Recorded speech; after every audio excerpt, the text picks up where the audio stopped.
Hello and welcome to the first channel update.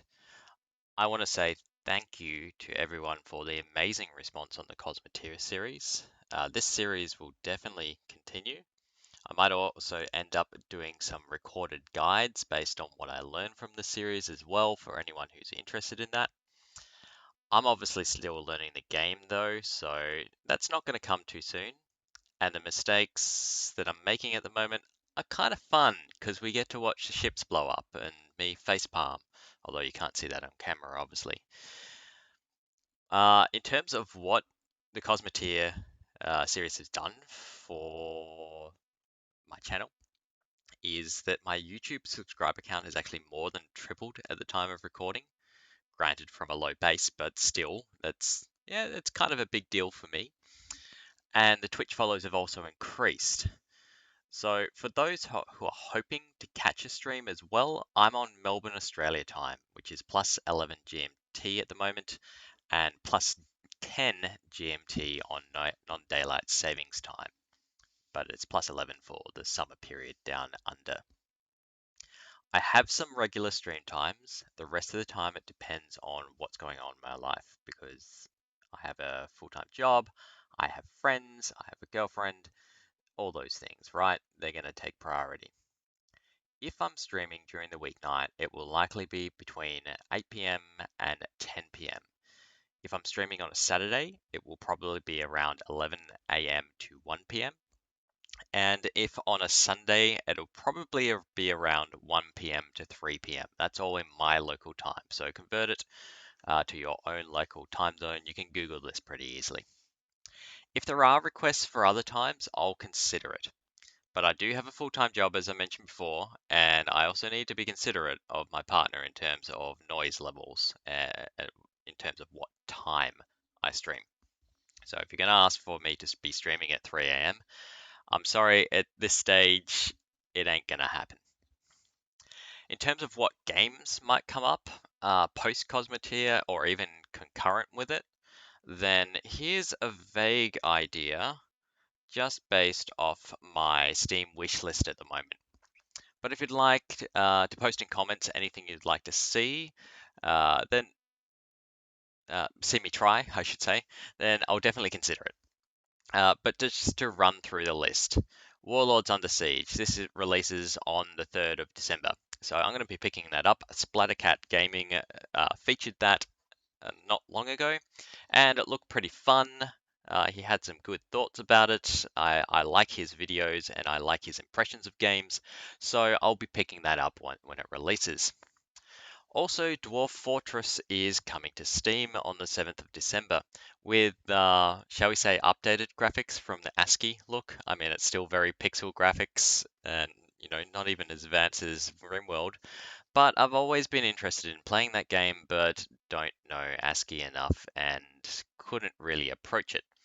So I heard that it's really fun and it's really hard, and that the motto is losing is fun. So that's kind of why I want to go down that track.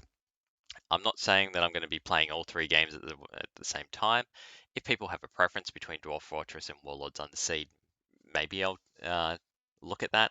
Warlords Under Siege, I think, will be a quicker game, so it could be that we can just burn through that and then move on to Dwarf Fortress, which is what I've kind of got in my head.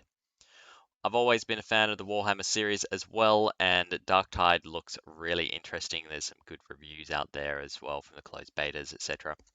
So that's kind of interesting to see a version of that coming out. We Who Are About to Die is kind of on my radar. I'm not sure if I'll play it or not, or if I'll stream it in time or not.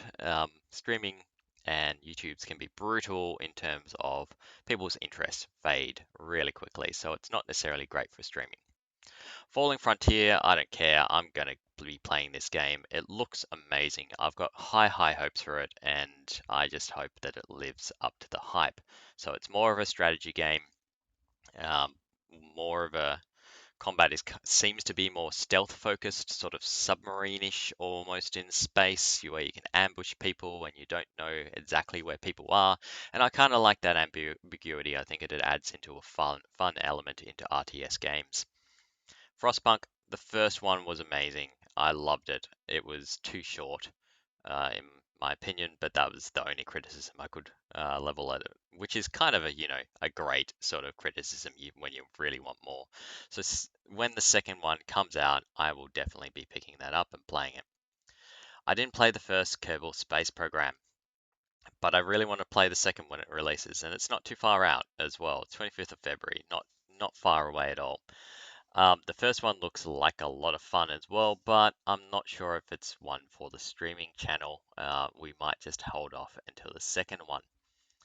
And then two last games that I'll show. I've got a bigger wish list, but this is just the ones that I've ordered in preference. Vampire the Masquerade. I love the first game. I really want to play the second. It's been pushed out and pushed out for quality reasons, which makes me a little bit nervous, but also a little bit happy that they're addressing the quality rather than just releasing a buggy game into the world. So we'll see what happens there. And then finally, Manor Lords looks also interesting in terms of a little city builder here, but then also you've kind of got the traditional medieval armies as well, and being a lord. So it's looking pretty good. It's an it's a title that I keep an eye on, basically. But that's the lineup. If people have other ideas, please let me know. I'm not going to continue this video too much further because I don't want to make these channel updates a massive monologue from me, and I realize that you're just staring at a static screen at the moment. So thank you again for everyone who's dropping me a subscribe, for everyone commenting and liking the videos. It's amazing. It really is. It means a lot to a small producer like myself. And hey, I look forward to seeing you in the next stream.